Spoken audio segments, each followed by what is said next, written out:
people of America, the people who paid the taxes, namely Medicare and Social Security. What we see, the Republicans don't seem to think that the people are as important as some of their other plans, such as tax breaks for the rich and no taxes for corporations. But my big concern is this, and what I'm here to talk about is that we're not looking at where we really need to be cutting.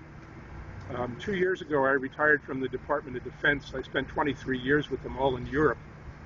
My last 7 years were at the headquarters of the 1st Infantry Division, and while I was not in the Army, I was a civilian.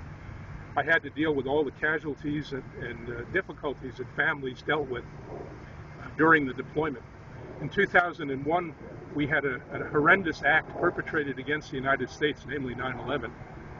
And Mr. Bush launched a war or an attack on the perpetrators, and I believe he had a lot of support everywhere in the world.